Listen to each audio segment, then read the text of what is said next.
सर्वप्रथम बैंकको उत्पत्ति कहाँबाट भयो त? बैंकको व्यवसायको उत्पत्ति समाजको विकास र आवश्यकतासँगै भएको पाइन्छ। यसको सुरुवात इटालीबाट भएको हो। इटालीमा बैंकको नामले चिनिन्थ्यो, जसको अर्थ हुन्थ्यो बेन्चमा बसेर काम गर्ने अथवा बेन्चमा बसेर पैसा सम्बन्धी लेनदेन गर्ने, पैसा सम्बन्धी कारोबार गर्ने जुन थियो, त्यसैले त्यसलाई बैंक भनिएको हो। बैंकको शब्द पारिभाषित गर्दा रुपैयाँ पैसा तथा सागको कारोबार गर्ने संस्थालाई बैंक भनिन्छ अथवा बैंको भनिन्छ। के थियो त यसको इटालियन भाषामा यसको अर्थ के थियो भने बेन्च थियो। बेन्चमा बसेर कारोबार गर्ने हुनाले बेन्चमा बसेर पैसा सम्बन्धी कारोबार गर्ने नै यसलाई बैंक भनिएको हो, बैंक भनिएको हो। प्राचीन कालमा हेर्ने हो भने व्यापारी साहु महाजनहरू, सुनारहरू व्यक्तिगत रकम दिने र लिने कार्यहरू गरेको पाइन्थ्यो, जुन कार्यहरूले लाई बैंकको स्वरूप लिन सकिन्छ। यसरी बैंकको उत्पत्ति भएको पाइन्छ र त्यसपछि बिस्तारै आधुनिक बैंकको सुरुवात भएको पाइन्छ, जसमा साहु महाजनहरू, ऋणदाताहरू, सुनारहरू रहेको पाइन्थ्यो। समग्रमा भन्नुपर्दा बैंक भनेको के हो भनेपछिमा रुपैयाँ पैसाको कारोबार वा लेनदेन गर्ने गरी कानुन बमोजिम स्थापना भएको वित्तीय संस्थालाई नै बैंक भनिन्छ। के भनिन्छ त? बैंक रुपैयाँ पैसाको कारोबार वा लेनदेन गर्ने गरी कानुन बमोजिम स्थापना भएको वित्तीय संस्थालाई नै बैंक भनिन्छ। ग्राहकहरूले आफूले चाहेको अवस्थामा निक्षेप गर्न सक्ने र आफूलाई आवश्यक परेको खण्डमा झिक्न पाउन सक्ने सुविधा बैंकमा गरिएको हुन्छ। आधुनिक बैंकको कुरा गर्ने हो भनेपछिमा पैसाको कारोबार गर्दा सामान्य निक्षेप। आधुनिक बैंकिङ प्रणाली अन्तर्गत रुपैयाँ पैसाको कारोबार गर्दा सामान्यतया निक्षेप स्वीकार गर्ने, ऋण स्थानान्तरण अथवा प्रवाह गर्ने, विदेशी विनिमय गर्ने, जोखिम व्यवस्थापन गर्ने, साख सिर्जना गर्ने सम्बन्धी विभिन्न कार्यहरू गर्दै आइरहेको पाइन्छ। नेपाल वृहत शब्दकोश अनुसार बैंक भन्नाले के बुझिन्छ भनेपछिमा ब्याज दिएर रुपैयाँ पैसा जम्मा गर्न, मागेको बखत भुक्तानी वा सापटी लेनदेन आदि कारोबार गर्न वाणिज्य सम्बन्धी वा सरकारी वा गैर सरकारी संस्था नै बैंक हो। के हो भनेपछिमा बैंकको विस्तृत रूप के रहेछ भनेपछिमा यसले ब्याज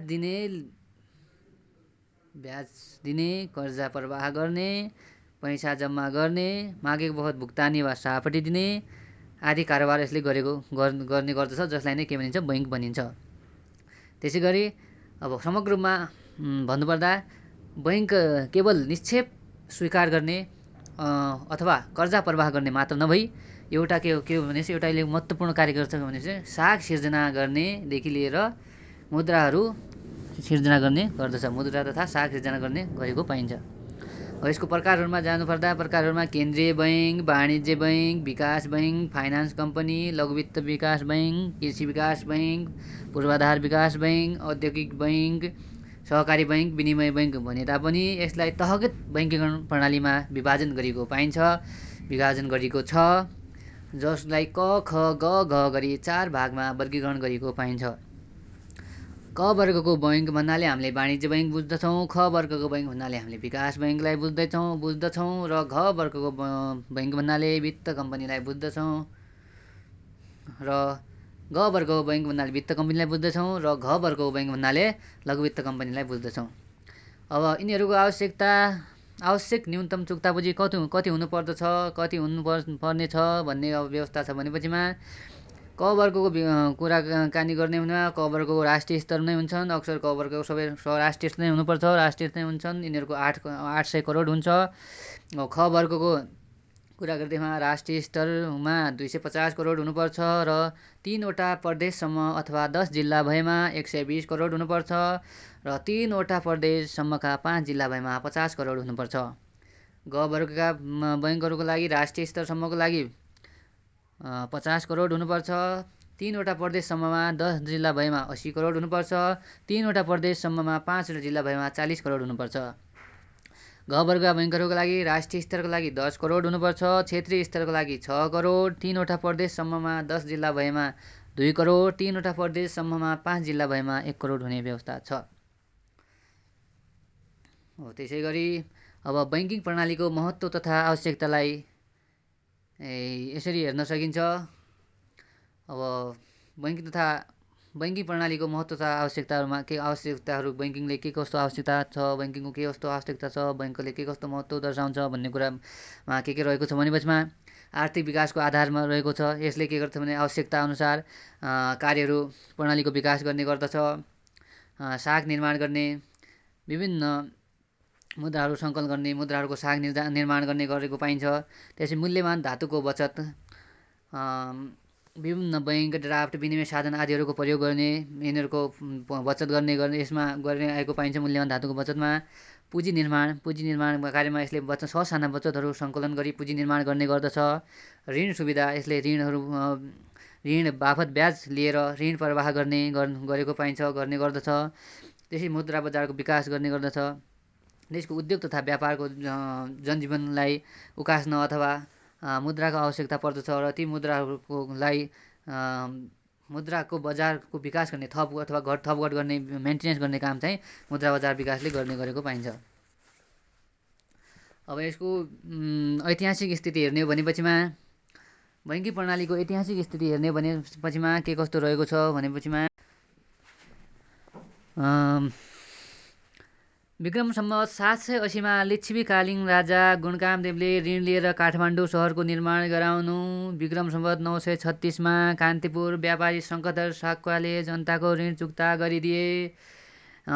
नेपालको सम्वतको सुरुवात गर्नु। नेपालको एकीकरण पश्चात राजा पृथ्वीनारायण शाहले कौसती खानाको स्थापना गरी आफ्नो नाममा धातुको मोहरमा प्रचलन ल्याउनु। यस्ता घटनाहरूलाई हामीले ऐतिहासिक स्थितिको रूपमा लिन सकिन्छ। अब यसलाई विस्तृत रूपमा हेर्ने भनेमा ऐतिहासिक काल भनेर भनिन्थ्यो, जसलाई विक्रम सम्वत 1994 भन्दा अगाडिको साललाई ऐतिहासिक काल भनिन्थ्यो। त्यस बखत विभिन्न साहु महाजनहरूले ऋण प्रवाह गर्ने गर्दथे र ऋण प्रवाह गरे बापत उनले त्यस बापत ब्याज असल्ने गर्दथे, जसमा ब्याजमा घिउ, ठेकी, अन्न, श्रम आदि नामबाट ब्याज असुलिन्थ्यो। र त्यसै गरी विक्रम सम्वत 1989 मा टक्सार विभागको स्थापनापछि नेपालमा वैज्ञानिक रूपमा सिक्काको निष्कासन हुन थाल्यो र मुद्रा निष्कासन सँगसँगै जनतालाई कर्जा दिने कार्य गर्न थालियो। त्यसपछि आएर विक्रम सम्वत 1994 देखि 2040 को दशक आयो। त्यसलाई भनिन्छ सरकारी साङ्गठनिक बैङ्किङ व्यवसायको प्रारम्भ। 1993 पश्चात 1994 मा नेपाल बैङ्कको स्थापना भयो। 1994 कार्तिक 30 गते नेपाल बैङ्कको स्थापना भयो, जसलाई नेपालको पहिलो बैङ्क नेपाल बैङ्क लिमिटेड भनेर चिनिन्छ। त्यसपछि नेपाल राष्ट्र बैङ्कको स्थापना भयो। 2012 को ऐन अनुसार 2013 वैशाख 14 गते नेपाल राष्ट्र बैङ्कको स्थापना भयो। त्यसपछि नेपाल राष्ट्र बैङ्कले सर्वप्रथम 2016 फागुन 7 गते रु 1, रु 5, 10 र 100 गरी 4 दरका नोटहरू निष्कासन गरेको पाइन्छ।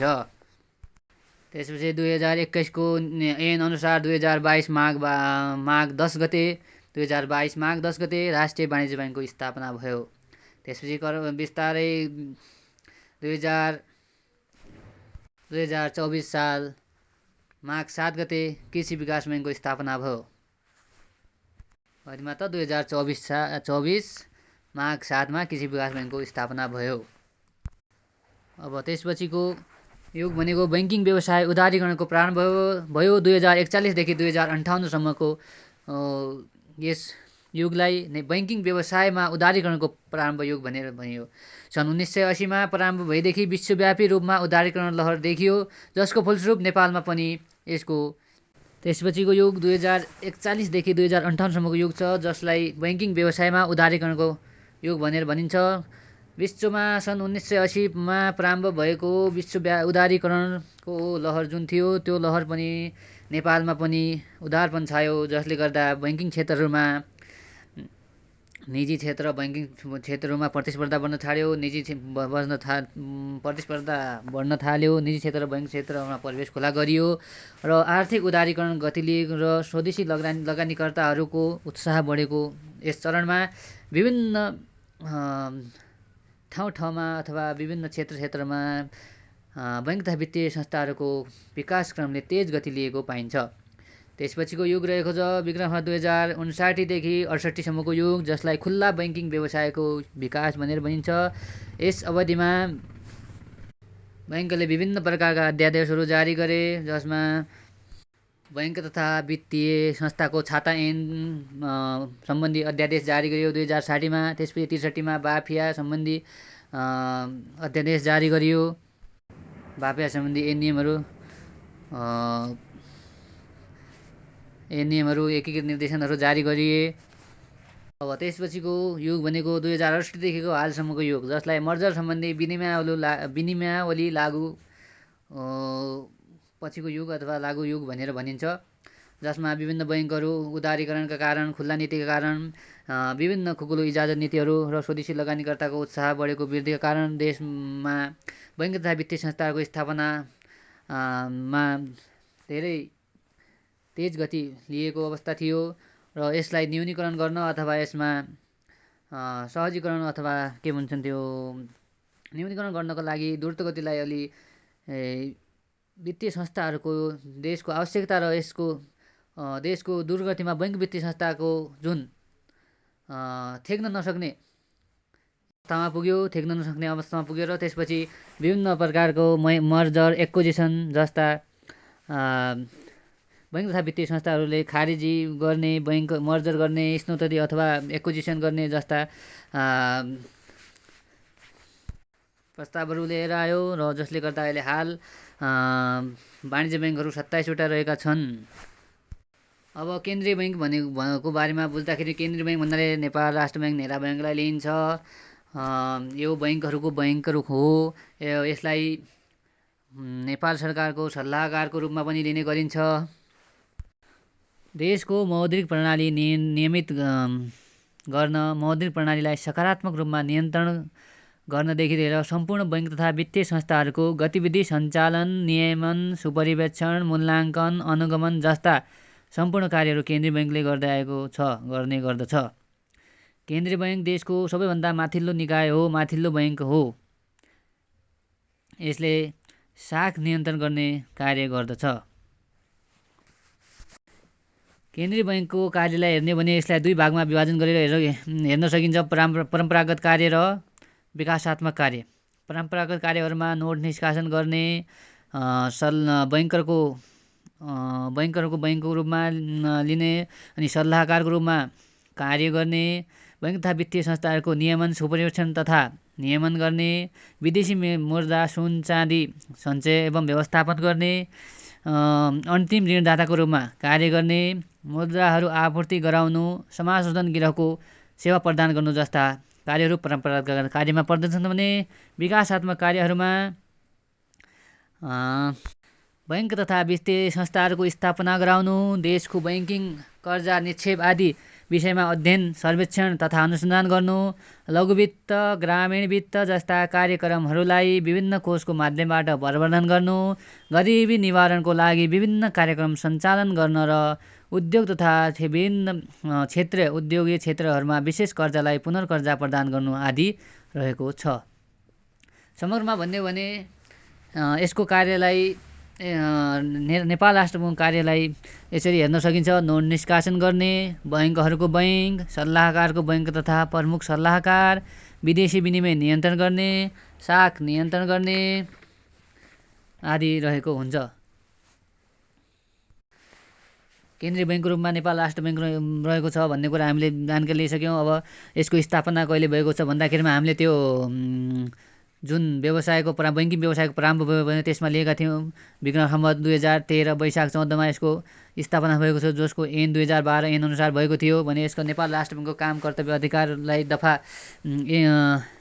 नेपाल राष्ट्र ऐनको दफा 5 अनुसार यस प्रकार रहेको पाइन्छ। बैंक नोट तथा सिक्का निष्कासन गर्ने, मूल्य स्थिरता कायम गर्ने, आवश्यक मौद्रिक नीति तर्जुमा गर्ने र सो नीति कार्यान्वयन गराउने, विदेशी विनिमय नीति निर्माण गर्ने तथा सो नीति कार्यान्वयन गराउने, विनिमय दर पद्धति निर्धारण गर्ने, विदेशी विनिमय सञ्चितको व्यवस्थापन र सञ्चालन गर्ने, वाणिज्य बैंक तथा वित्तीय संस्थालाई बैंकिङ तथा वित्तीय कारोबार गर्न इजाजत पत्र जारी गर्ने, नेपाल सरकारको बैंकर, सल्लाहकार तथा वित्तीय एजेन्टको रूपमा कार्य गर्ने, वाणिज्य बैंक तथा वित्तीय संस्थाहरूको बैंक तथा अन्तिम ऋणदाताको रूपमा कार्य गर्ने भनेर नेपाल राष्ट्र बैंक ऐनको दफा 5 मा उल्लेख गरिएको पाइन्छ। त्यसै गरी आर्थिक विकासमा नेपाल राष्ट्र बैंकको भूमिका हेर्ने हो भनेपछिमा यसले नेपाल जस्तो विकासोन्मुख देशहरूमा विभिन्न महत्त्वपूर्ण भूमिका खेलेको पाइन्छ। परम्परागत कार्यहरू जसमा नोट निष्कासन, सरकारको बैंकको भूमिका, बैंकरको पनि बैंकको भूमिका, साख नियन्त्रण, विदेशी विनिमय नियन्त्रण जस्ता कार्यहरू गर्दै आएको पाइन्छ भनेपछिमा यसको भूमिकाहरूलाई निर्कल गरेर हेर्दाखेरिमा आर्थिक वृद्धि, बैंकिङ प्रणालीको विकास, बैंक तथा वित्तीय संस्थाहरूको क्षमतामा वृद्धि, बैंकिङ आदतको विकास भन्ने रहेको छ। त्यसैगरी वाणिज्य बैंकहरू सम्बन्धी कानुन आयो। त्यसपछि वाणिज्य बैंक सम्बन्धी कानुनहरूमा वाणिज्य बैंक भन्नाले के बुझिन्छ सर्वप्रथम त्यो बुझौँ। वाणिज्य बैंक भन्नाले मुद्राको कारोबार गर्न एउटा वित्तीय संस्थालाई जनाउँछ। जसले विभिन्न बचत कार्यहरूबाट विभिन्न खाताहरूमा निक्षेप सङ्कलन गर्दछ, सङ्कलित रकमबाट विभिन्न परियोजनाका लागि ऋण प्रदान गर्दछ, साथै ग्राहकलाई अन्य बैंकिङ सुविधाहरू प्रदान गर्दछ। बैंक तथा वित्तीय संस्था सम्बन्धी ऐन अथवा बाफिया ऐन 2073 बमोजिम वाणिज्य बैंक भन्नाले क वर्गको इजाजत प्राप्त वित्तीय संस्थालाई मानिन्छ। क वर्गको वित्तीय संस्थाको कार्यहरूलाई हेर्ने भने यसमा निक्षेप स्वीकार गर्ने, ऋण प्रवाह गर्ने अथवा प्रदान गर्ने, रकम वा कोष स्थानान्तरण गर्ने, विदेशी विनिमय सम्बन्धी कार्य गर्ने रहेको पाइन्छ। बाफिया 2073 अनुसार हेर्ने हो भनेपछि वाणिज्य बैंक अथवा क वर्गको इजाजत प्राप्त बैंकको काम कर्तव्य अधिकारलाई यसरी हेर्न सकिन्छ। ब्याज वा बिना ब्याज निक्षेप स्वीकार गर्ने वा विभिन्न वित्तीय उपकरण मार्फत निक्षेप परिचालन गर्ने र तिनको भुक्तानी दिने, विद्युतीय उपकरण वा साधनको माध्यमबाट निक्षेप स्वीकार गर्ने, भुक्तानी दिने, लेनदेन गर्ने, मध्यस्थताको कायम गर्ने र रकमान्तरण गर्ने, हायर पर्चेज, लिजिङ, हाउजिङ, अधिक वर्ष लगायतका कर्जा दिने। के गर्ने त हायर पर्चेज, लिजिङ, हाउजिङ, अधिक विकर्ष जस्ता कर्जाहरू प्रवाह गर्ने, परियोजना तथा हाइपोथेकेसन धितो राखी कर्जा दिने एवं सहवित्तीकरणको आधारमा धितो विभाजन गर्ने र आपसमा भएको सम्झौता अनुसार संयुक्त रूपमा कर्जा दिने दिलाउने व्यवस्था गर्ने, विदेशी बैंक तथा वित्तीय संस्थाको जमानतमा कर्जा दिने रहेको पाइन्छ। भनेपछि यसरी बैंक तथा वित्तीय संस्था ऐन 2073 को दफा 119 अनुसार बैंक तथा वित्तीय संस्थालाई देहाय बमोजिमका छुट सुविधाहरू प्राप्त हुने व्यवस्था गरेको छ। जसमा कृषि, घरेलु तथा साना उद्योग, सिँचाइ, जलविद्युत उत्पादन तथा नेपाल सरकारले तोकेको अन्य कुनै व्यवसायको निमित्त बैंक तथा वित्तीय संस्थाले नेपाली नागरिक वा प्रचलित कानुन बमोजिम संस्थापित संस्थालाई दिने बढीमा 10 लाख रुपियाँसम्मको चल अचल सम्पत्तिको धितोमा लिखत रजिस्ट्रेसन गर्नुपर्ने छैन। कर्जा र निक्षेपको भागा बैंक तथा वित्तीय संस्थाले तोके बमोजिम हुनेछ। बैंक तथा वित्तीय संस्थासँग सम्बन्धित कुनै पनि किसिमको लिखतमा आय टिकट जस्तो लाग्ने छैन। अब त्यसपछि नेपाल बैंक लिमिटेड 1994 कार्तिक 30 मा स्थापना भएको हो। यो नेपालको पहिलो सङ्गठित बैंक हो जसमा 51% नेपाल सरकारको र 49% आम जनताको सेयर रहेको छ। त्यसैले यो अर्ध सरकारी वाणिज्य बैंकको रूपमा लिइन्छ। नेपाल बैंकसँगै नेपालमा संस्थागत रूपमा बैंकिङ सेवाको सुरुवात भएको थियो। त्यसपछि वाणिज्य बैंक 2021 को ऐन अनुसार 2022 माघ 10 गते स्थापना भयो, जसले क क वर्गको स्वामित्वमा रही वाणिज्य ब्याङ्कको रूपमा कार्यरत गर्दै आइरहेको छ। राष्ट्रिय वाणिज्य ब्याङ्कको प्रमुख उद्देश्यहरू के हुन् भनेपछिमा सर्वसाधारण जनताको सुविधा र आर्थिक हित कायम राख्न तथा देशमा छरिएर रहेका पुँजीलाई एकीकृत गरी संस्थागत रूपमा लगानी गरी वित्तीय कारोबार मार्फत आर्थिक विकासमा वाणिज्य ब्याङ्कको रूपमा सहयोग पुर्याउने। कृषि उद्योग, सेवा, व्यापार तथा अन्य व्यावसायिक रूपले सम्भाव्य देखिएका उत्पादनशील व्यवसायको स्थापना, विकास, विस्तार र क्षमता एवं उत्पादकत्व वृद्धिका लागि आवश्यक वित्तीय साधन आन्तरिक तथा बाह्य स्रोतबाट जुटाई देशको औद्योगिक, व्यापारिक एवं कृषि क्षेत्रको विकासमा गतिशीलता ल्याउन सहयोग पुर्याउने। वित्तीय मध्यस्थता सम्बन्धी विविध कारोबार सञ्चालन गर्ने संस्थागत बीमा अभिकर्ता रूपमा कार्य गर्ने। वाणिज्य ब्याङ्कको यस्तो प्रकारको उद्देश्य रहेको थियो भनेपछिमा राष्ट्रिय वाणिज्य ब्याङ्कका कार्यहरू के थिए त? राष्ट्रिय वाणिज्य ब्याङ्कको कार्यहरू के रहेको छ भनेमा ब्याज वा बिना ब्याज निक्षेप स्वीकार गर्ने वा विभिन्न वित्तीय उपकरण मार्फत निक्षेप परिचालन गर्ने र तिनको भुक्तानी दिने, विद्युतीय उपकरण वा साधनको माध्यमबाट निक्षेप स्वीकार गर्ने र भुक्तानी दिने, लेनदेन गर्ने, मध्यस्थताको काम गर्ने र रकमान्तरण गर्ने, हायर पर्चेजिङ, लिजिङ, हाउजिङ अधिविकर्ष लगायतका कर्जा दिने, परियोजना तथा हाइपोथिकेसन धितो राखी कर्जा दिने एवं सहवित्तीकरणको आधार धितो विभाजन गर्ने गरी आपसमा भएको सम्झौता अनुसार संयुक्त रूपमा कर्जा दिने दिलाउने व्यवस्था गर्ने। त्यसपछि कृषि विकास बैङ्क। कृषि विकास बैङ्क को स्थापना सहकारी बैङ्क ऐन 2019 अन्तर्गत जुन 2020 साल भाद्र 8 गते सहकारी बैङ्कको रूपमा रहेको थियो। त्यसपछि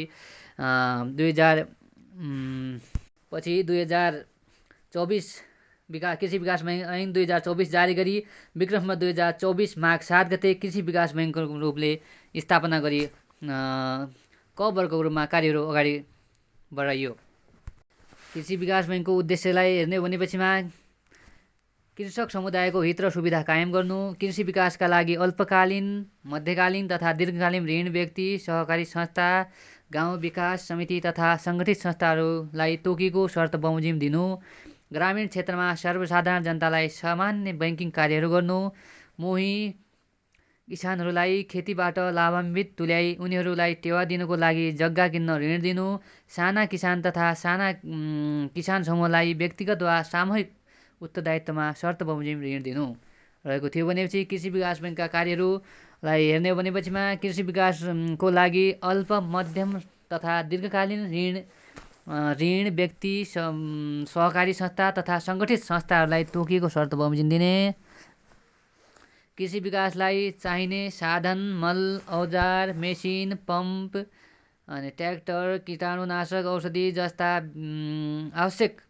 परेका किसानहरूलाई ऋण सहयोगका साथसाथै ती वस्तुहरू नै उपलब्ध गराउनु। त्यसपछि ग्रामीण तथा सहरी क्षेत्रमा सर्वसाधारण जनतालाई सामान्य बैङ्किङ सुविधाहरू पुर्याउनु, कृषि प्रदायक प्रशोधन गर्न, लघु उद्योग र कृषि विकासलाई चाहिने साधनहरू उत्पादन गर्न उद्योगहरूमा लगानी गर्नु, कृषि र घरेलु तथा साना उद्योग स्थापना र सञ्चालन गर्न ऋण उपलब्ध गराउनु र उपभोक्ता ऋण दिनु जस्ता कार्यहरू रहेका छन्। भने कृषि विकास बैङ्कको भूमिका र महत्त्व कस्तो रहेको छ त भन्नेमा देश विकासमा कृषि विकासको भूमिका महत्त्व अथवा कृषि विकास बैङ्कको भूमिका महत्त्व कस्तो रहेको छ? नेपालको कुल जनसङ्ख्याको ठुलो हिस्सा र कृषिमा निर्भर रहेको कृषि उत्पादन र उत्पादकत्व वृद्धि गर्नका लागि कृषि विकास बैङ्कको उल्लेखनीय भूमिका रहेको पाइन्छ, जसलाई निम्नानुसार उल्लेख गर्न सकिन्छ। संस्थागत वित्तीय स्रोत, विकास बैङ्क, पुँजी सङ्कलन तथा परिचालन, साझा संस्थाहरूको विकास, ग्रामीण तथा घरेलु उद्योगको विकास, उपयुक्त प्रविधिको विकास, तालिमको व्यवस्था आदि कृषि विकास बैङ्कको भूमिका तथा महत्त्वमा लिन सकियो। कृषि विकास बैङ्कको महत्त्व तथा भूमिका के रहेछ त? यस्तो रहेछ। संस्थागत वित्तीय क्षेत्र, विकास बैङ्क, पुँजी सङ्कलन तथा परिचालन, साझा संस्थाहरूको विकास, ग्रामीण तथा घरेलु उद्योगको विकास, उपयुक्त प्रविधिको विकास, तालिम र व्यवस्था। त्यसपछि बैङ्क र युनिट 4मा हेर्दाखेरिमा बैङ्क र ग्राहक बिचको सम्बन्ध। बैङ्क र ग्राहक बिचको कस्तो सम्बन्ध हुने त भन्दाखेरिमा ग्राहकसँगको सम्बन्ध व्यवस्थापन गर्न बैङ्कले केही कुरामा ध्यान दिने त? बैङ्कले आफ्ना ग्राहकसँग सधैँ मित्रता व्यवहार गर्ने, ग्राहकको गुनासो सुन्ने तथा गुनासो समाधान गर्न प्रयत्न गर्ने, नयाँ प्रविधि मार्फत ग्राहकहरूलाई सेवा दिने अनि ग्राहकहरूलाई सिकाइ प्रणाली प्रभावकारी बनाउने रहेको छ भने त्यसपछि अब बैंक तथा वित्तीय संस्थाको ग्राहक सम्पर्क व्यवस्थापनमा प्रभावकारी सेवा प्रवाहको लागि के भूमिका निर्वाह गर्नुपर्ने छ भनेपछिमा ग्राहकहरूलाई आफ्नो संस्थामा कायम राख्नु, सेवा प्रवाह कार्यमा बढी परिणाममुखी बनाई गुणात्मक बनाउनु, अनि सेवा प्रवाह कार्य छिटो छरितो प्रभावकारी बनाउनु, प्रतिस्पर्धात्मक लाभ हासिल गराउने ग्राहकमुखी अथवा सेवाग्राही मैत्री वातावरण सिर्जना गर्नु, वस्तुनिष्ठ पारदर्शी एवं प्रभावकारी बनाउनु जस्ता रहेको हुन्छ। त्यसैगरी कार्य सम्पादन मूल्याङ्कनलाई प्रभावकारिता बनाउनु आदि आदि रहेको हुन्छ। अब ग्राहकका प्रकारहरू के छन् त भने यसमा भौतिक व्यक्ति र कानुनी व्यक्ति भनेर दुई प्रकारमा यसलाई विभाजन गरिएको पाइन्छ। अब भौतिक व्यक्ति भन्नाले एक वा एकभन्दा बढी व्यक्तिहरू मिलेर संयुक्त रूपमा बैंकिङ कारोबार गर्ने गर्दछन् भने त्यसलाई के हुन्छ भौतिक व्यक्ति भनिन्छ। जसमा कुनै एउटा व्यक्तिले मात्र कारोबार गर्दछ भने वा सोभन्दा बढी व्यक्तिहरू मिलेर कारोबार गरिन्छ भने त्यसलाई के भन्छ भौतिक व्यक्ति भनिन्छ। जसमा जस्तै हामीले संरक्षण तथा बाबुआमाको कारोबार गर्न सक्दछन्। 16 वर्ष नपुगेका बालकले गरेको कारोबारलाई कानुनी मान्यताको नभएको यस्तो अवस्थामा व्यवस्था गर्नु परेको हो। तर नाबालक साबालक भएपछि सो कारोबार स्वयं नै गर्न सक्दछ भन्ने कुरा भौतिक व्यक्तिमा रहेको छ। भनेपछि कानुनी व्यक्तित्वमा कुनै कानुन अन्तर्गत स्थापना भएको एकलौटी व्यवसाय, साझेदारी फर्म, प्राइभेट तथा पब्लिक लिमिटेड कम्पनी, सङ्घ संस्था तथा विभिन्न निकायहरूलाई कानुनी व्यक्ति भनिन्छ। यसमा जस्तै साझेदारी form, private limited, public limited company आदि व्यावसायिक क्षेत्रमा र सहकारी संस्था, सङ्घ संस्था ऐन अन्तर्गत तथा विशेष ऐन अन्तर्गत स्थापना भएका संस्थाहरू आदि पर्दछन्। त्यसपछि निक्षेपका प्रकार तथा परिचालन। निक्षेप भनेको के भने निक्षेप सङ्कलन गर्न कुनै पनि बैंक तथा वित्तीय संस्थाको प्रमुख कार्य हो। निक्षेप बिना बैंक तथा वित्तीय संस्था व्यवसाय सञ्चालन गर्न सकिँदैन। निक्षेपले गर्दाखेरि नै कर्जा प्रवाह गर्नेदेखि लिएर विभिन्न ठाउँमा लगानी गर्न सहज भएको पाइन्छ। लगानीकर्तालाई शान्ति र सुरक्षा, बैंक तथा वित्तीय संस्थालाई वातावरण, राज्यलाई नियमन र ग्राहकलाई सस्तो र तर भरपर्दो वस्तु तथा सेवाको लागि आवश्यकताको लागि नै निक्षेपको आवश्यकता रहेको हुन्छ। निक्षेपका प्रकारमा चल्ती खाता रहेको हुन्छ। जसमा चल्ती खातामा ब्याज दिइँदैन। जसमा बैंक तथा वित्तीय संस्था अथवा संस्थाले चाहेको समयमा आफूले जम्मा गरेको रकम माग अनुसार निकाल्नको लागि सुविधा प्रदान गरिएको हुन्छ। त्यसपछि रहेको तपाईँको बचत खाता, जसमा सामान्यतया निजामी तथा लगायतका अन्य क्षेत्रका नियमित आम्दानी गर्ने कर्मचारी, शिक्षक, विद्यार्थी बढी प्रयोगमा ल्याएको पाइन्छ। यसमा केही सर्टेन % ब्याज दिएको हुन्छ।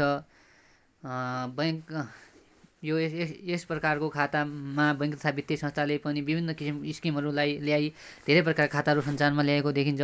त्यसपछि मुद्दती खाता, फिक्स खाता, जसमा मुद्दती निक्षेप खाता त्यस्तो खाता हो जसमा जुन खातामा निक्षेपकर्ताले निश्चित समय अवधि तोकी निश्चित रकम राख्ने र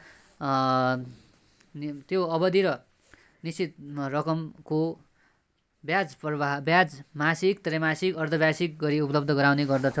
त्यसपछि कल डिपोजिट निक्षेप भन्ने हुन्छ। जसमा निक्षेप खाताको माग दैनिक जस्तो बढ्दै गएको पाइएको अवस्थामा यसले निक्षेपकर्ताको माग, चाहना र आवश्यकतालाई ध्यानमा राख्दै चल्ती खाताको जस्तो सुविधा उपलब्ध गराउँदै न्यून ब्याज समेत प्रदान गरी कल डिपोजिट प्रवाह गरेको पाइएको छ। त्यसपछि अन्य डिपोजिटहरूमा चाहिँ बैंक तथा वित्तीय संस्थाहरूको ग्राहकको माग अनुसार अन्य विभिन्न प्रकारका निक्षेपहरू स्वीकारेको देखिन्छ। यस अन्य निक्षेपमा पेन्सन निक्षेप, उपदान, शैक्षिक निक्षेप, बच्चा निक्षेप, महिला निक्षेप लगायतका वृद्ध तथा वृद्धाहरूको नाममा निक्षेप खाताहरू प्रयोगमा ल्याएको पाइन्छ। सामान्य पासबुकको बारेमा पनि जानकारी लिँदाखेरि पासबुक भन्नाले बैंक तथा वित्तीय संस्थाले निक्षेपकर्ताको निक्षेप खाताबाट झिकिएको रकम, बैंक तथा वित्तीय संस्थाले निक्षेपकर्ताको निक्षेप खाताबाट झिकेको रकम, ब्याज आदिको हिसाब किताब राख्न गरी जारी गरेको किताबलाई पासबुक भनिन्छ। यो किताब विशेष गरी बचत खाता धनीहरूका लागि जारी गरिन्छ। पासबुकमा खातावालाको नाम, खाता नम्बर, निक्षेप गरिएको तथा झिकेको रकम आदिको रेकर्ड राखिने गरिन्छ। चेकको अनादर, डिसअनर अफ चेकको अनादर के कारणले हुनेछ त भन्नेखेरिमा बैंकले चेक उल्लेखित भुक्तानी दिन इन्कार गर्नुलाई चेकको अनादर तथा अप्रतिष्ठा भनिन्छ। निम्न कारणले बैंक तथा वित्तीय संस्थाले चेकको भुक्तानी दिन स्वीकार गर्दैन। ग्राहकको मृत्यु भई त्यसको सूचना बैंकलाई भएमा, ग्राहक दिवालिया भएमा वा टाँट पल्टिएमा, चेकको समयावधि सकिएमा, अदालतबाट चेकको भुक्तानी दिन बन्देज गरेको आदेश प्राप्त भएमा, सम्बन्धित पक्षहरूले चेकको भुक्तानी नदिन बैंकलाई पूर्व सूचना दिएमा। बैंकरका दायित्व के रहने त कुनै पनि प्रशासनिक सङ्गठन वा व्यवस्थापनको महत्त्वपूर्ण तत्त्व भनेको कर्मचारी तन्त्र हो। उचित कर्मचारी व्यवस्थापन र सङ्गठनको आफ्नो लक्ष्य हासिल गर्ने गर्दछ। त्यस्तै गरी बैंकमा पनि बैंक कर्मचारीहरूले ग्राहकसँग गर्ने व्यवहारले बैंकको साखलाई कायम गर्दछ। बैंकमा कार्यरत कर्मचारीहरूको कार्यसँग बैंकको दैनिक कार्यसञ्चालन जोडिएको हुन्छ। सङ्गठनमा सुशासन ल्याउन सकेको खण्डमा नै सबैजना सहजसँग कार्य गर्ने वातावरण सहज बन्छ। ग्राहकहरू बैंकमा कार्यको सिलसिलामा धेरै आउने जाने गर्दछन् भने ग्राहकका महत्त्वपूर्ण सूचनाहरू बैंकसँग हुन्छन्। यी कुराहरूलाई गोप्य राख्नु बैंक र बैंकको दायित्वभित्र पर्दछ। युनिट 5 पनि सिद्धियो। अब युनिट 6 मा bank lending and securities, bank लगानी र सुरक्षण। अब कर्जा लगानी र यसका सिद्धान्तहरू। अब कर्जा लगानी बैंकको प्रमुख कार्य हो। बैंक तथा वित्तीय संस्थाहरूले स्वीकार गरेको निक्षेप तथा लगानीकर्ताहरूले लगानी गरेको पुँजीबाट निर्माण गरेको कोषलाई विविध व्यक्ति, फर्म तथा कम्पनीहरूको लागि पुँजीको रूपमा कर्जा प्रवाह गर्दछ। कुनै पनि व्यवसाय वा कारोबारको लागि अपरिहार्य पुँजी बैंक तथा वित्तीय संस्थाहरूको कर्जाको माध्यमबाट आपूर्ति गरी व्यवसायको सुसञ्चालनका लागि अत्यन्त महत्त्वपूर्ण योगदान रहेको पाइन्छ। कसको योगदान रहेको पाइन्छ त? कर्जाको योगदान रहेको पाइन्छ। कर्जालाई वर्गीकरण गर्ने भनेपछिमा यसलाई दुई भागमा विभाजन गरेको पाइन्छ, कोषमा आधारित र गैर कोषमा आधारित। कोषमा आधारित कर्जा भन्नाले ग्राहकको उद्योग वा व्यवसायको स्थापना, विकास र सञ्चालन गर्न वा ग्राहकको सञ्चालन गर्न खोजेको परियोजनामा हुने पुँजीगत वा चालुगत खर्चको लागि बैंकले कर्जाको रूपमा नगद प्रवाह गर्ने कारोबार नै कोषमा आधारित हो। के हुनेछमा ग्राहकको उद्योग वा व्यवसायको स्थापनाका लागि विकास सञ्चालन गर्न अथवा खोजेको परियोजनाहरूको पुँजीगत वा चालुगत खर्चको लागि बैंकहरूले कर्जाको रूपमा नगद जुन प्रवाह गर्दछ त्यसलाई नै के भनिन्छ त? कोषमा आधारित कर्जा भनिन्छ। यसरी गैर कोषमा आधारित कर्जा, बैंकले ग्राहकलाई नगद लगानी नगरी बैंकको सुविधा उपभोग गर्न ग्राहकले आफ्नो जिम्मेवारी पूरा नगरेको वा दायित्व निर्वाह नगरेको अवस्थामा बैंकमाथि दायित्व पर्न सक्ने बैंक जमानत र पतित पत्र जस्ता कारोबारलाई गैर कोषमा आधारित सुविधा भनिन्छ। कर्जाका लगानीका सिद्धान्तहरू, प्रिन्सिपल अफ लेन्डिङ, यसको सिद्धान्तहरू के छन्? नगद प्रवाहमा आधारित सिद्धान्त अथवा क्यास फ्लो, पर्याप्त सुरक्षाको सिद्धान्त, तरलताको सिद्धान्त, उद्देश्यको सिद्धान्त, मुनाफाको सिद्धान्त, राष्ट्रिय हितको सिद्धान्त, कर्जा प्रवाह विविधताको सिद्धान्त, आयकर सुविधाको सिद्धान्त रहेको छ। भने कर्जालाई वर्गीकरण गरे अथवा कर्जा नोक्सानीको व्यवस्थालाई हेर्ने भने यसमा असल, सूक्ष्म निगरानी, कमसल, शङ्कास्पद र खराब गरी 5 भागमा विभाजन गरेको पाइन्छ। असल भन्नाले भाका नागेको र 3 महिनासम्म भाका ननागेको र 3 महिनासम्म भाका नागेको कर्जा सापटलाई के भनिन्छ? असल भनिन्छ। भने सूक्ष्म निगरानी भन्नाले असल वर्गमा परेको तर देहायको जुन असलमा हुन्छ असलमा उल्लेखित अवस्था रहेको कर्जा सापट। कमसल भन्नाले 3 महिनादेखि बढीमा 6 महिनासम्म भाका नागेको कर्जा सापट। शङ्कास्पद भन्नाले 6 महिनादेखि बढीमा 1 वर्षसम्म भाका नागेको कर्जा सापट र खराब भन्नाले 1 वर्षभन्दा बढी अवधि भाका नागेको कर्जापट। अब कर्जाको प्रकारलाई हेर्ने उनिसमा अधिविकर्ष भन्नाले अधिविकर्ष अल्पकालीन चालु पुँजीको यस्तो स्रोत हो जुन निश्चित समयको लागि स्वीकृत गरेको हुन्छ। त्यसपछि धितो कर्जा भन्नाले सम्पत्तिको धितो राखी लिने कर्जा धितोबन्ध कर्जा हो। हाइपोथिकेसन चालु पुँजीको धितोमा चालु सम्पत्ति जस्तै व्यापारिक मौजदात खरिद गर्न उपलब्ध गराइने कर्जालाई हाइपोथिकेसन अथवा दृष्टिबन्धक कर्जा भनिन्छ। त्यसपछि तपाईँको परियोजना कर्जा कुनै नयाँ परियोजना निर्माण वा सञ्चालन वा विद्यमान परियोजनाको कार्यक्षेत्र विस्तार गर्न बैङ्कले प्रदान गर्ने कर्जालाई परियोजना कर्जा भनिन्छ। आवधिक कर्जा भयो। त्यसपछि आवधिक कर्जा भन्नाले कुनै निश्चित अवधिका लागि प्रदान गरिने कर्जालाई आवधिक कर्जा भनिन्छ। त्यसपछि ब्रिज ग्याप कर्जा छोटो अवधिको रकम सम्बन्धी समस्याको समाधानार्थ ग्राहकलाई प्रदान गरिने छोटो अवधिको कर्जालाई ब्रिज ग्याप कर्जा भनिन्छ। प्राथमिकता प्राप्त कर्जा केन्द्रीय बैङ्कको निर्देशन अनुसार बैङ्कहरूले केन्द्रीय बैङ्कको परिभाषित गरेका प्राथमिकता प्राप्त क्षेत्रलाई लगानी गर्नु पर्दछ भन्ने जुन कर्जा छ त्यसलाई के भन्छ प्राथमिक प्राप्त कर्जा भनिन्छ। विपन्न वर्ग कर्जा केन्द्रीय बैङ्कको निर्देशन अनुसार बैङ्कहरूले केन्द्रीय बैङ्कको परिभाषित गरेका विभिन्न वर्ग क्षेत्रमा लगानी गर्नु पर्दछ। त्यसपछि सेयर डिबेन्चर ऋणपत्र सम्बन्धी अवधारणा आयो। त्यसपछि सेयर भन्नाले कम्पनीमा लगानी गरिएको रकम बराबरको स्वामित्व कम्पनीमा छ भन्ने जनाउन कम्पनीले सम्बन्धित लगानीकर्तालाई दिइने प्रलेखलाई के भनिन्छ भनेपछिमा सेयर भनिन्छ।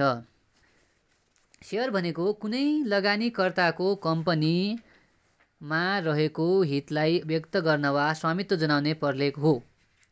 यसले भविष्यमा सोही अनुपातमा नाफामा सहभागी हुन पाउने कुराको निश्चित गर्दछ। यसमा साधारण सेयर र पूर्वाधिकार सेयर भनेर दुईटा रहन्छन्। साधारण सेयर भन्नाले कम्पनीले आर्जन गरेको नाफाबाट अग्राधिकार सेयर धनीलाई तोकिएको दरमा लाभांश वितरण गरिसकेपछि बाँकी हुने रकमबाट लाभांश वितरण गर्ने गरी जारी गरेको धितोपत्रलाई साधारण सेयर भनिन्छ। भनेपछिमा पूर्वाधिकार सेयर भन्नाले कम्पनीले आर्जन गरेको मुनाफाबाट तोकिएको दरमा लाभांश वितरण गर्ने गरी जारी गरिएको सेयरलाई अग्राधिकार पूर्वाधिकार सेयर भनिन्छ। पूर्वाधिकार सेयरका प्रकारहरूमा सञ्चयी असञ्चयी सोध्य असोध्य परिवर्तनीय अपरिवर्तनीय रहेको छ। अब त्यसै गरी साधारण सेयर र पूर्वाधिकार सेयरको फरक हेर्ने भनेमा जस्तै लाभांश फरकको आधार लाभांश रहँदाखेरिमा साधारण सेयरमा पूर्वाधिकार सेयरलाई लाभांश बाँडेपछि मात्र साधारण सेयरलाई लाभांश बाँडिन्छ। भनेपछिमा पूर्वाधिकार सेयरमा के भयो भनेमा साधारण सेयरलाई लाभांश बाँड्नु अघि नै पूर्वाधिकार सेयरलाई लाभांश बाँडिन्छ। त्यसपछि लाभांशको दर जुन भिन्नताको आधार छ त्यो लाभांश दरको आधारमा हेर्ने भनेमा साधारण सेयरको लाभांश दर निश्चित हुँदैन।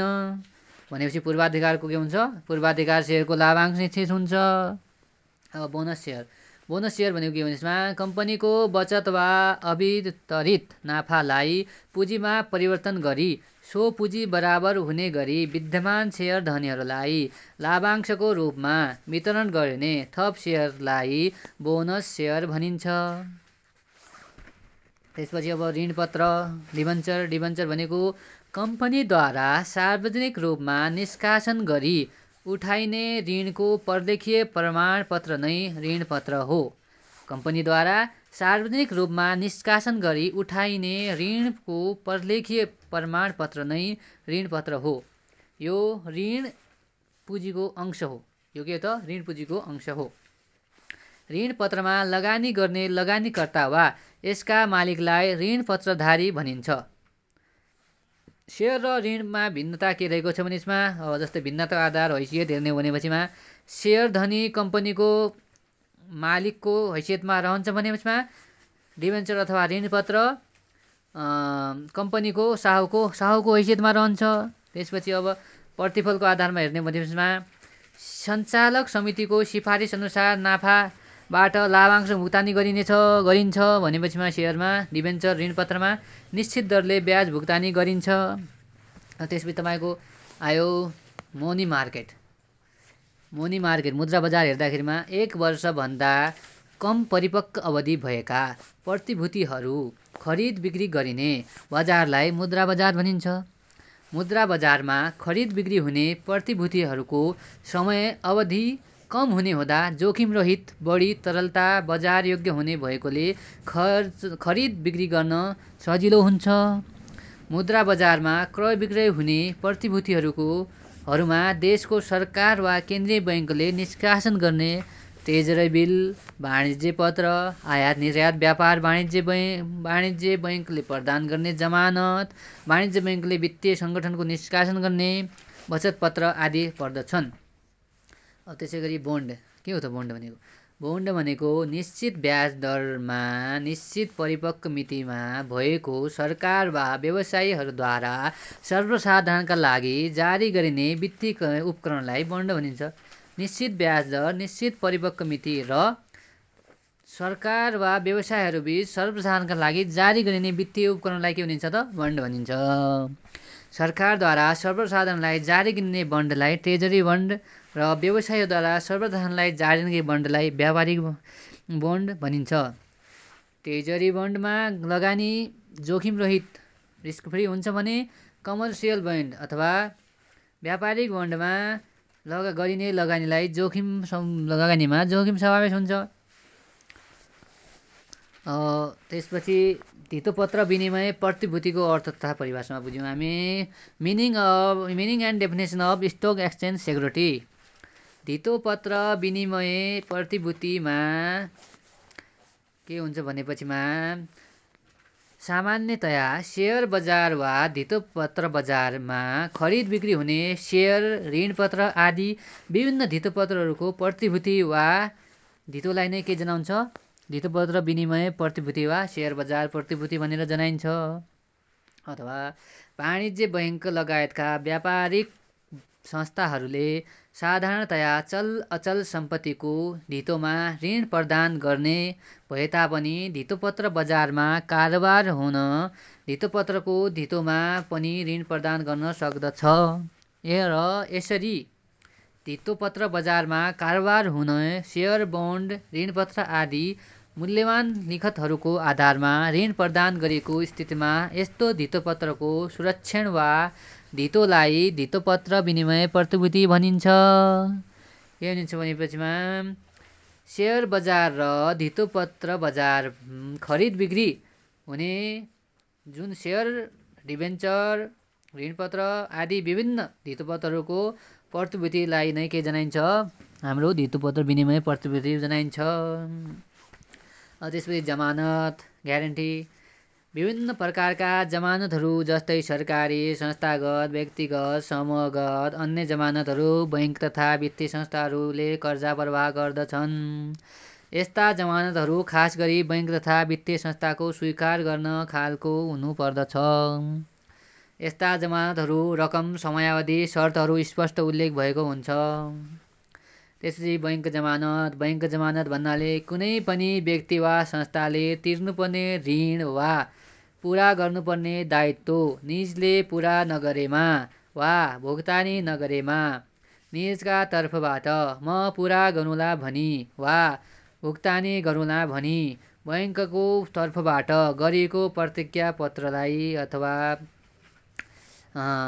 जुन बैंक जमानत भनिन्छ प्रतिज्ञालाई नै बैंक जमानत भनिन्छ। के अरे कुनै पनि व्यक्ति वा संस्थाले तिर्नुपर्ने ऋण पुरा पर्ने दायित्व निजले पुरा नगरेको खण्डमा अथवा भुक्तानी नगरेको खण्डमा निजको तर्फबाट म भुक्तानी गरौँला अथवा म त्यो दायित्व पुरा गरौँला भनी जुन प्रतिज्ञा गरिन्छ त्यसलाई नै के भनिन्छ? बैंक जमानत भनिन्छ।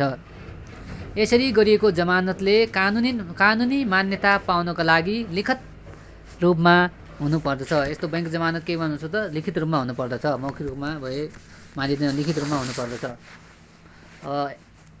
युनिट 7 ऋण असुली तथा कर्जा पुनर्ताजगी कार्यविधि। अब कर्जा लगानीको अर्को महत्त्वपूर्ण पक्ष के हो? कर्जा असुली पनि हो। कर्जा प्रवाह मात्र गर्ने, कर्जा असुली नगरेको होला। निक्षेपकर्ताहरूलाई निक्षेपमा ब्याज प्रदान गर्नु पर्यो, अनि निक्षेपको लाई कर्जा प्रवाह गरेर त्यहाँबाट लगानी गरेर त्यहाँबाट कर्जा असुली गरेर विभिन्न ब्याजहरू असुल गर्नु पर्यो। अब असुलको लागि कर्जा प्रवाह गरिन्छ। लगानी गरिएको कर्जा यथा समयमा सामा र ब्याज असुली भएपछि मात्र बैंक तथा वित्तीय संस्थाको पुँजीमा वृद्धि हुनुका साथै कर्जा प्रवाह गर्ने क्षमतामा समेत वृद्धि हुन्छ। कुनै पनि बैंक तथा वित्तीय संस्थाबाट कर्जा लगानी गरिसकेपछि समयमा नै असुल उपर हुनुपर्दछ, अन्यथा बैंकलाई नकारात्मक प्रभाव पर्ने र बैंकको साखमा नै प्रभाव पर्न सक्दछ। त्यसैले ऋण प्रवाह गरिसकेपछि कर्जा समयमा नै असुली होस् भन्नको लागि बैंक तथा वित्तीय संस्थाबाट विशेष ध्यान दिनुपर्दछ। युनिट 8 ट्रेड फाइनान्स माग जमानत। कुनै पनि व्यक्ति तथा संस्थाले मागेको बारेमा गरिने जमानतलाई माग जमानत भनिन्छ। यसरी गरिएको जमानत लिखित रूपमा गरिएको हुनुपर्छ, तब मात्र यसले कानुनी दायित्व लिन्छ, कानुनी मान्यता लिन्छ। यसरी माग जमानत गरिसकेपछि जुन लिखित रूपमा गरिएको हुन्छ त्यसमा मागको ग्यारेन्टी हुन्छ। यसरी ग्यारेन्टी गरिसकेपछि त्यसको दायित्व पुरा गर्नुपर्ने दुवै पक्षको रहन्छ। यस्तो जमानतमा कम्तीमा 2 पक्ष हुनुपर्दछ। यसको अन्तिम ऋण वा सम्झौता दायित्व हो। त्यसपछि अब लेटर अफ क्रेडिट एलसी प्रतित पत्र भन्नाले कुनै एक बैंक वा वित्तीय संस्थाले कुनै अर्को बैंक वा वित्तीय संस्थाको नाममा कुनै व्यक्तिको निश्चित रकमले खामेसम्मको चेक, ड्राफ्ट, हुन्डी वा विनिमय पत्र स्वीकार गर्नु भनी लेखेको पत्र सम्झनु पर्दछ। यो बैंक कारोबारमा प्रयोग हुने एउटा मूलभूत प्रमाण हो। यस प्रतित पत्रद्वारा कुनै पनि पैठारीकर्ताले तोकेको शर्तहरूको अधीनमा रही निकासीकर्ताले पठाउने रकमको माध्यम हो। अर्को अर्थमा भन्नुपर्दा कुनै दुई देशहरू बीचको आयातकर्ता र निर्यातकर्ताका बीच सम्पन्न हुने वस्तु तथा सेवाको आयात तथा निर्यातको सम्बन्धमा ती दुई देशको बैंक वा आफ्ना ग्राहकहरूको तर्फबाट जारी गरिने कागज नै प्रतित पत्र हो। प्रतित पत्रका प्रकारहरू के छन् भनेपछिमा confirm letter of credit, unconfirm letter of credit, fixed letter of credit, revolving letter of credit, instalment letter of credit, transfer letter of credit, red clause letter of credit, green clause letter of credit, reimbursement letter of credit, back to back letter of credit, side letter to credit, unsafe letter to credit, deferred payment of credit भनेर रहेको पाइन्छ।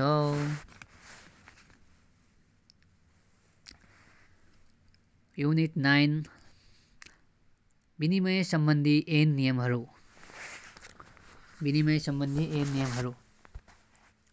नेपालको विनिमय अधिकार पत्र ऐन 2034 को दफा 2 को ङमा विनिमय योग्य साधनको परिभाषा निम्नानुसार गरिएको छ। विनिमय अधिकार पत्र भन्नाले प्रतिज्ञा पत्र र विनिमय पत्र सम्झनु पर्दछ। विनिमय अधिकार पत्र निम्नलिखित 3 प्रकारका हुन्छन्। विनिमय पत्र बिल अफ एक्सचेन्ज, प्रतिज्ञा पत्र प्रोमिसरी नोट र चेक गरी 3 प्रकारका हुन्छन्। प्रतिज्ञा पत्र तोकिएको मितिमा वा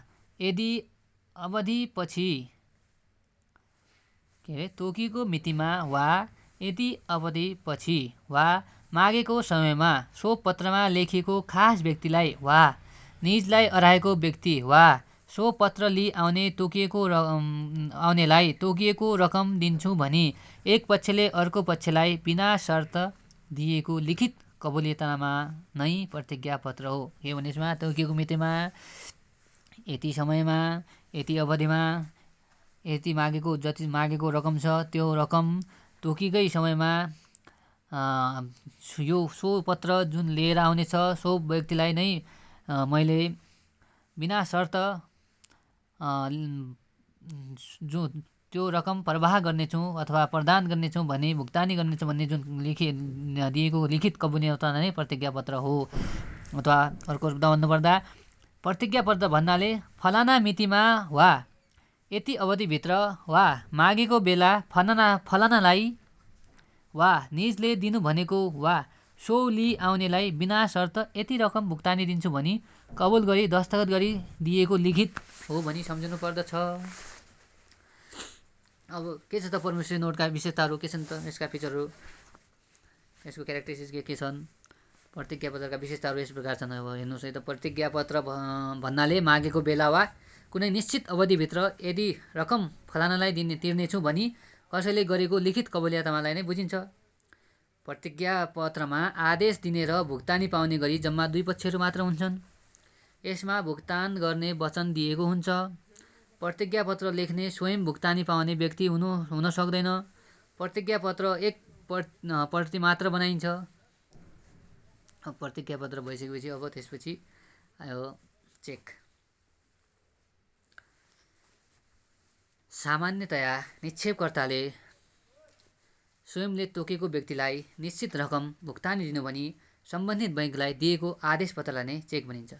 के भनेपछि सामान्यतया निक्षेपकर्ताले मैले तोकेको व्यक्तिलाई निश्चित रकम तोकिएको रकम भुक्तानी गरिदिनु भनी जुन बैंकलाई आदेश दिएको हुन्छ त्यसलाई नै के भन्छ, आदेश पत्र जुन छ त्यसलाई के भन्छ, चेक भनिन्छ।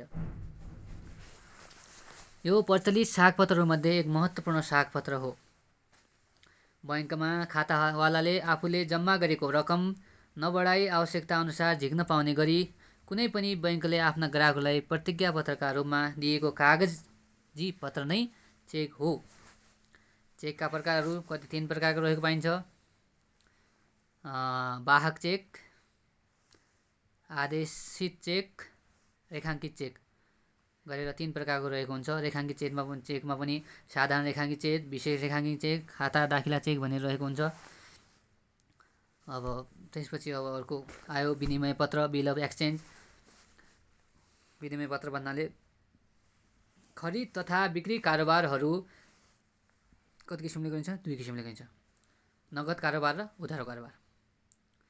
नगद कारोबारहरूको हकमा तुरन्तै खरिद तथा बिक्रीको समयमा नै नगद लिने दिने गरिन्छ। तर यस प्रतिस्पर्धात्मक युगमा सधैँ सामानहरू नगदमा नै बिक्री हुन्छ भन्ने त सम्भव छैन हो। त्यसैले विक्रेता र खरिदकर्ताको बीचमा तयार गरिएको त्यस्तो कागजलाई नै विनिमय पत्र भनिन्छ।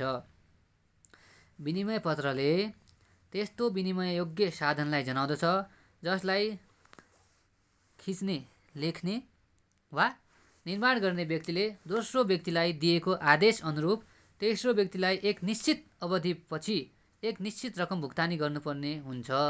यसलाई नै के भनिन्छ, विनिमय पत्र भनिन्छ, जुन उधारोका लागि विशेष रहेको हुन्छ। विक्रेता र खरिदकर्ताको बीचमा तयार गरिएको कागज नै के हो त, विनिमय पत्र, बिल अफ एक्सचेन्ज हो। अब त्यसपछि आउँछ बैंक ड्राफ्ट। बैंक मार्फत एक ठाउँबाट अर्को ठाउँमा सुरक्षित रूपमा रकम ट्रान्सफर गर्ने माध्यम नै बैंक ड्राफ्ट हो। जस्तै धेरै रकम एक ठाउँबाट अर्को ठाउँमा लैजाँदा चोरिने, हराउने सम्भावना हुन्छ। त्यसैले ड्राफ्ट एक सुरक्षित माध्यम मानिन्छ। पठाउने व्यक्तिले नजिकको बैंकमा रकम दाखिला गरी बैंकबाट बैंक ड्राफ्ट फारम भरिन्छ। सो फारमबाट उल्लेखित ठाउँको बैंकबाट तोकिएको व्यक्तिलाई भुक्तानी दिइने बेहोरा उल्लेख गरिन्छ। यसरी बैंक ड्राफ्ट तयार भई तोकिएको बैंकमा प्रस्तुत गरेपछि बैंक ड्राफ्टमा उल्लेखित रकम भुक्तानी हुन्छ। सबैले बैंक ड्राफ्ट चेकको सरह विनिमय पत्र हुन् भन्ने सबै विनिमय पत्र ड्राफ्ट होइनन्। के हो भने सबै बैंक ड्राफ्ट चेक सरहको विनिमय पत्र हुन् भने सबै विनिमय पत्रहरू ड्राफ्ट सरह होइनन्।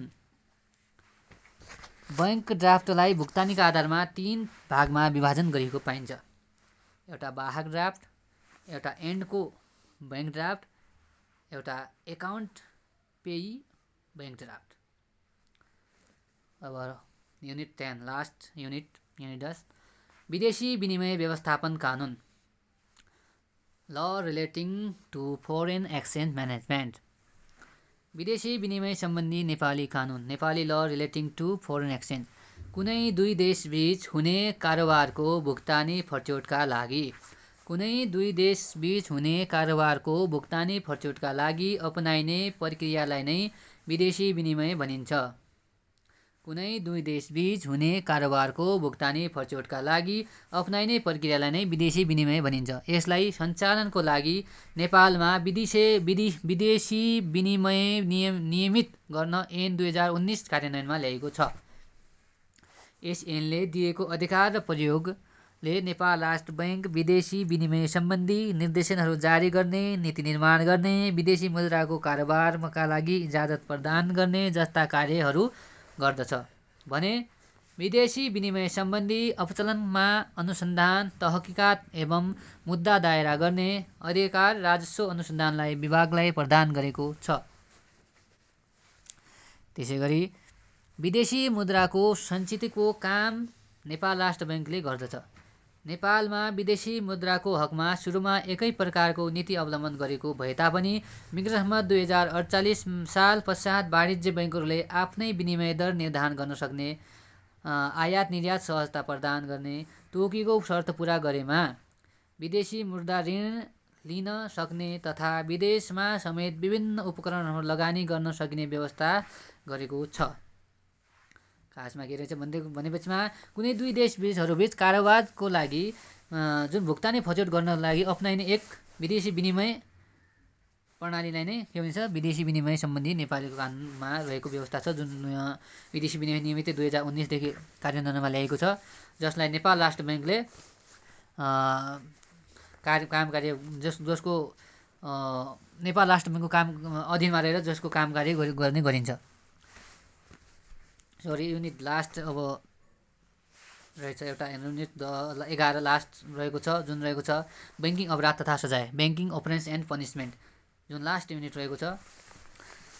अब बैंकिङ अपराध तथा सजाय सामान्य अर्थमा बैंकको व्यवस्थापन कार्य तथा निर्णय निर्माण प्रक्रिया तथा दैनिक कारोबार सञ्चालन एवं बैंकिङ कारोबारको क्रममा प्रचलित कानुन, बैंकको नीति नियम, राष्ट्र बैंकको निर्देशन, बाफियाको निर्देशन, बाफिया ऐनमा आधारित रही परिपत्रहरूको नगर्नु भनेको कार्य गर्नु र गर्नु भनेको कार्य नगर्नु विषयको प्रकृति अनुसार बैंकिङ अपराध अथवा जालसाजी एवं अनियमित कार्य हो भन्न सकिन्छ। के रहेछ सामान्य अर्थमा नेपाल राष्ट्र बैंकले अथवा बाफियाले अथवा दैनिक कार्यहरू जुन सञ्चालनदेखि लिएर तपाईको बैंक कारोबारको क्रममा प्रचलित कानुन, बैंकहरू नीति निर्णयहरू जुन छन् त्यसमा बैंकले गर्नु भनेको काम नगर्ने र बैंकले नगर्नु भनेको काम गर्नलाई नै बैंकिङ कसुर भनेर भनिन्छ, जुन कार्य दण्डनीय हुन्छ र त्यसले संस्था र तथा व्यक्तिलाई हानि नोक्सानी पुर्याएको हुन्छ। अब बैंकिङ कसुर तथा सजाय ऐन 2064 ले यस सम्बन्धी व्यवस्था गरेको छ। के व्यवस्था गरेको छ त हेर्नुहोस् है त। अब बैंकिङ कसुर तथा सजाय ऐन 2064 मा निम्न व्यवस्थाहरू गरेको पाइन्छ। अनाधिकृत रूपमा खाता खोल्ने वा रकम भुक्तानी माग गर्न नहुने। यसरी यो अनाधिकृत रूपमा खाता खोल्न वा रकम भुक्तानी को लागि माग गर्यो भनेपछिमा त्यो पनि बैंकिङ अपराध अथवा बैंकिङ कसुर अन्तर्गत पर्यो। त्यसपछि तपाईको अनधिकृत रूपमा रकम निकाल्न वा भुक्तानी दिन नहुने, अनि विद्युतीय माध्यमको दुरुपयोग वा अनाधिकृत प्रयोग गरी भुक्तानी लिन वा दिन नहुने, अनधिकृत रूपमा कर्जा लिन वा दिन नहुने, कर्जाको दुरुपयोग गर्न नहुने, बैंकिङ स्रोत साधन र सम्पत्तिको दुरुपयोग गर्न नहुने, ऋणले रकम झिक्न र सम्पत्ति प्राप्त गर्न नपाउने, ऋणीको चालु परियोजनालाई नोक्सान हुने गरी ऋण वा सुविधा रोक्न नहुने, कागजात वा खाता वही सच्याई कृत्य वा जालसाजी गरी हानि नोक्सानी पुर्याउन नहुने। बैंक वा वित्तीय संस्था वा सहकारी संस्था वा सङ्घलाई झुक्क्याई काम कारोबार गर्न नहुने। बढी कम वा गलत मूल्याङ्कन तथा वित्तीय विवरण तयार गर्न नहुने। अनियमित आर्थिक तथा वित्तीय कारोबार गराउन नहुने। ढुकुटी कारोबार गर्न नहुने। गैर कानुनी रूपमा बैंकिङ कारोबार गर्न नहुने जस्ता कार्यहरू यस बैंक तथा कसुर ऐन 2064 व्यवस्था गरेको छ। यदि यस्तो कार्यहरू गरिएको पाइएमा बैंक तथा कसुर सजाय ऐन 2064 अन्तर्गत सजाय दिइनेछ। अब दण्ड सजायमा चाहिँ धेरै प्रकारको सजाय रहेको छन्, जस्तै अब दण्डको प्रकृति अनुसार सजाय हुने गरेको पाइन्छ। हस्, धन्यवाद। Best of lock.